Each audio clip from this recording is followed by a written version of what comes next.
នេះគឺជា solo concert but it's not solo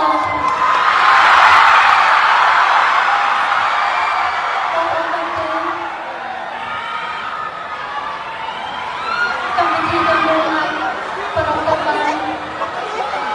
គឺអាស្រ័យទៅលើក្រុមការងារជាច្រើនរួមចំណែកយ៉ាងសស្រាក់សស្រាំឈ្មោះថា solo concert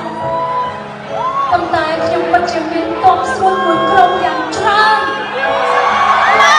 Amazing គឺជាកម្លាំងកាយ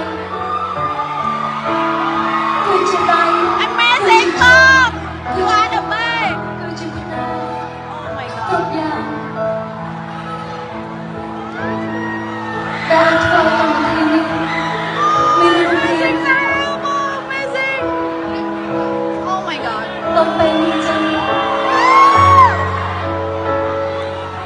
នៅពេលដែលយើងគិតថាចង់ចាប់ផ្ដើមធ្វើអ្វីមួយវាត្រឹមតែពិបាកប៉ុន្តែសំខាន់យើងមិនបោះបង់ចោល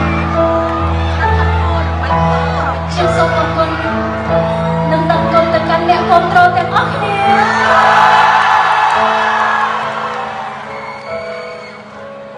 ដែលបានធ្វើឲ្យកម្មវិធីមួយនេះចេញជារូបរាងដែលពោរពេញទៅដោយស្នាមញញឹមនិងអនុស្សាវរីយ៍ដ៏ល្អឥតខ្ចោះ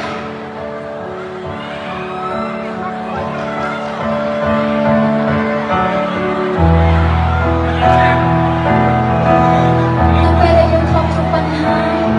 យើងពិតជាចង់ដាក់ខ្លួនយើងទៅទុកនៅកន្លែងមួយ Grab Shaw ដើម្បីឲ្យខ្លួនឯងយំឲ្យអស់ចិត្តក្រោយពីយំហើយយើងនឹងជួបទឹកភ្នែកបោះជំរាបទៅមុខឲ្យបានកាន់តែវែងហើយកាន់តែឆ្ងាយ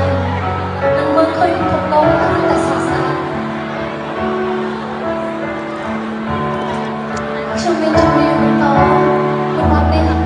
ដែលជាការនិមន្តរបស់បងប្អូននេះសកលធាក៏បានសរសេរពីអារម្មណ៍របស់គាត់ប៉ុន្តែអារម្មណ៍របស់ខ្ញុំគឺដូចគ្នាហើយបទបន្ទាប់ក៏ជាស្នាដៃនិពន្ធរបស់លោកសុកច័ន្ទផង